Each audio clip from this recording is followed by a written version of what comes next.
Paz do Senhor, queridos adolescentes da União Querigma, Emanação 1, esta união que tive a oportunidade de participar na minha adolescência. Quero parabenizar a todos pela participação nesta maratona bíblica, também parabenizando o nosso irmão Wellington e a nossa irmã Silene, são os dirigentes, por tão boa iniciativa. Fui orientado a estar trazendo uma breve reflexão no texto que se encontra em 1 Pedro, capítulo 2, versículos do 18 ao 25, que diz assim: Vós, servos, sujeitai-vos com todo o temor ao Senhor, não somente ao bom e humano, mas também ao mal. Porque é coisa agradável que alguém, por causa da consciência para com Deus, sofra agravos, padecendo injustamente.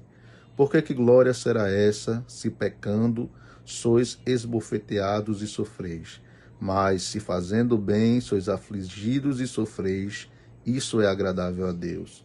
Porque para isto sois chamados, pois também Cristo padeceu por nós, deixando-nos o exemplo, para que sigais as suas pisadas, o qual não cometeu pecado, nem na sua boca se achou engano, o qual, quando o injuriavam, não injuriava, e quando padecia, não ameaçava, mas entregava-se àquele que julga justamente, levando ele mesmo em seu corpo os nossos pecados sobre o madeiro, para que, mortos para os pecados, pudéssemos viver para a justiça, e pelas suas feridas fostes sarados. Porque eres como ovelhas desgarradas, mas agora tendes voltado ao pastor e bispo da vossa alma.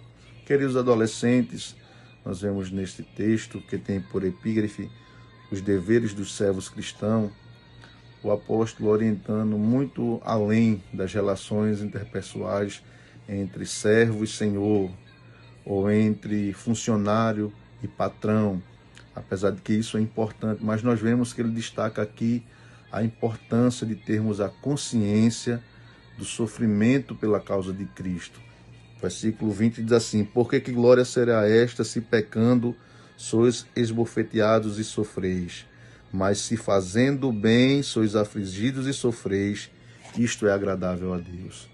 Nós vemos aqui que cristão, ele vai passar por muitos sofrimentos, mas a causa desse sofrimento, ela deve ser levada em consideração. Se o cristão sofre em decorrência do pecado, isso não é agradável a Deus, mas se ele sofre pela justiça, por fazer a vontade de Deus, isso é agradável a Deus. Nós vemos que Jesus falando no Evangelho segundo Mateus, capítulo 5, versículos 10 ao 12, ele disse, Jesus falando: Bem-aventurados os que sofrem perseguição por causa da justiça, porque deles é o reino dos céus. Veja, Jesus diz, bem-aventurados aqueles que sofrem por causa da justiça, por uma boa causa, por a causa da justiça de Cristo. E Jesus diz, porque deles é o reino dos céus. Ele continua dizendo no versículo 11, Bem-aventurados sois vós, quando vos injuriarem e perseguirem e mentindo disserem todo o mal contra vós por minha causa. Mais uma vez Jesus dizendo que ele se agrada daqueles que sofrem por causa do seu nome.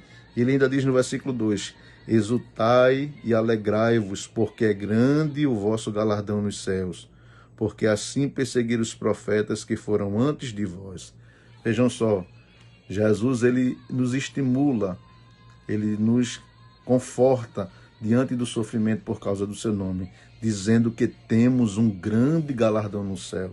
Então, o que o apóstolo queria dizer, escrevendo a sua carta no texto que lemos lá em 1 Pedro, é que nós devemos ter a consciência que o nosso sofrimento na vida cristã deve estar embasado no amor ao nome de Cristo. Por amor de Cristo devemos sofrer. E quem sofre por amor de Cristo, ele tem um grande galardão nos céus. Por isso, adolescente, não se entristeça pelos sofrimentos que vêm na sua vida devido você servir a Jesus. Muitas vezes a gente é desprezado, é motivo de chacota pelo nosso estilo de vida em que buscamos agradar a Deus. Mas Jesus disse que aquele que sofre por causa dele tem um grande galardão no céu. Então seja fiel a Jesus, continue fazendo a sua vontade, mesmo que isso traga sofrimentos, porque no céu você terá um grande galardão. Amém? Então que Deus continue abençoando a sua vida, continue aí recebendo as outras reflexões e seja edificado pela palavra de Deus. E não se limite, continue estudando a palavra de Deus.